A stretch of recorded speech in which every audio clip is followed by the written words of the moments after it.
Dusky skin tone এই flawless base মেকআপটা যেটা তোমরা দেখতে পাচ্ছ, এটা কিন্তু খুব কষ্ট করে করতে হয়েছে। কখনোই ফ্ললেস বেস হয় না ডাস্কি স্কিন টোনে যদি এই টেকনিকটা তোমরা ইউজ না করো। যারা ডাস্কি স্কিন টোন, যারা ফেয়ার স্কিন টোন, যারা medium skin tone, please hair remove করে মেকআপ করতে বসো। ডাস্কি স্কিন টোনে স্পেশালি কেন বলছি, কারণ ডাস্কি স্কিন টোনে স্কিনটাকে ব্যালেন্স রাখতে গেলে আমরা যখন ফাউন্ডেশনগুলো ইউজ করি হেয়ারের ওপরে, ফাউন্ডেশনটা দেখতে অদ্ভুত লাগে। ফেয়ার স্কিন টোনে বোঝা যায় না খুব কাছ থেকে না দেখলে, কিন্তু ডাস্কি স্কিন টোনে কিন্তু ফুটে ওঠে হেয়ারগুলো। তো দেখো আমি স্কিন প্রিপারেশন করে নিয়েছি, স্কিন টোনটাকে মেনটেন করার চেষ্টা করেছি, এটা একটা রিসেপশন লুক তোমরা বলতে পারো। তো দেখতে পাচ্ছ ওর স্কিন টোনকে মেনটেন করে আমি মেকআপ করছি, এরকমই ফ্ললেস বসেছে মেকআপ, তার একটাই কারণ আমি হেয়ারটাকে ভালো করে রিমুভ করেছি। তো তোমরা হেয়ার রিমুভ করো, কখনোই ওয়্যাক্স ইউজ করো না, থ্রেডিং করো না, এভাবে ফেশিয়াল রেজার বা যেগুলো হচ্ছে মেশিন আছে ব্যাটারি দিয়ে ঘুরিয়ে ঘুরিয়ে হেয়ার রিমুভ করে সেটা ইউজ করো, অনেক বেটার হবে স্কিন, নাহলে কিন্তু স্কিন রিয়্যাক্ট করবে।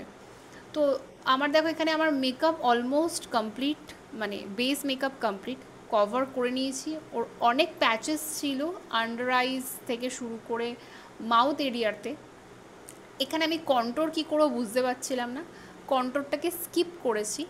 তো আমি কি করেছি, কনসিলার দিয়ে গালটাকে কন্ট্রোর করেছি।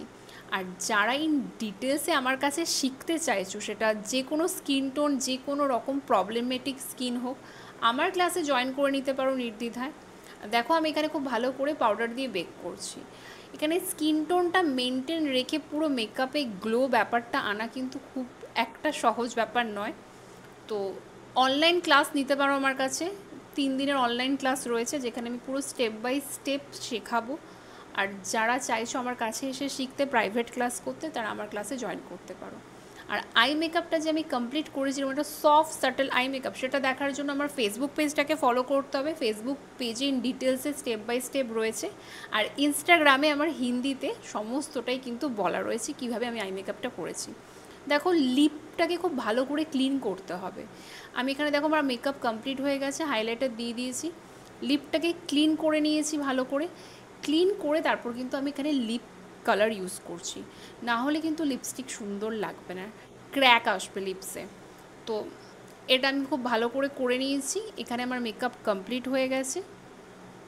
লিপস্টিক লাগানোর পর দেখো আমি পুরো ভালো করে সেটিং স্প্রে দিয়ে দিয়েছি, যেটা গ্লো সেটিং স্প্রে। এরপরে আমি এখানে হেয়ার স্টাইলটা কমপ্লিট করছি, হেয়ারটা ওপেন কার্লস রেখেছি, আর তারপরে সিঁদুর আংটি পরিয়ে কিন্তু লুকটাকে কমপ্লিট করেছি।